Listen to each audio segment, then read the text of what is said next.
Seljuk সাম্রাজ্যের প্রতিষ্ঠাতা ছিলেন সেলজুক ইবনে দুকাক। তিনি মধ্য এশিয়ার একজন তুর্কি নেতা ছিলেন এবং তার জীবন ও নেতৃত্বের মধ্যে দিয়ে সেলজুক সাম্রাজ্যের ভিত্তি স্থাপিত হয়েছিল। সেলজুকরা প্রথমে খোরাসানের দিকে অগ্রসর হন এবং পরে ইসলাম গ্রহণ করেন, যা তাদের সাম্রাজ্য বিস্তারের ক্ষেত্রে একটি গুরুত্বপূর্ণ পদক্ষেপ ছিল। সেলজুকের প্রাথমিক জীবন। সেলজুক ইবনে দুকাকের জন্ম হয়েছিল ৯ম শতাব্দীর শেষ দিকে বা ১০ম শতাব্দীর প্রথম দিকে।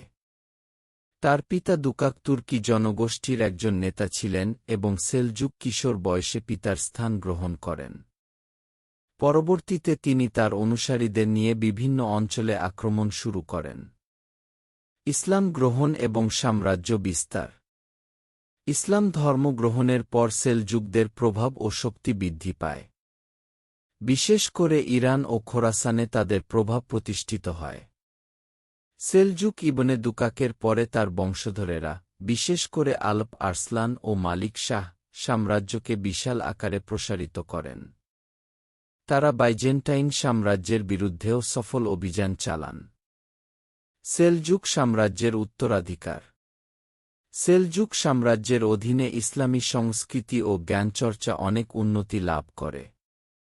এই সাম্রাজ্য পরবর্তীতে নানা রাজ্যে বিভক্ত হলেও তাদের সাংস্কৃতিক ও সামরিক উত্তরাধিকার দীর্ঘকাল ধরে টিকে থাকে।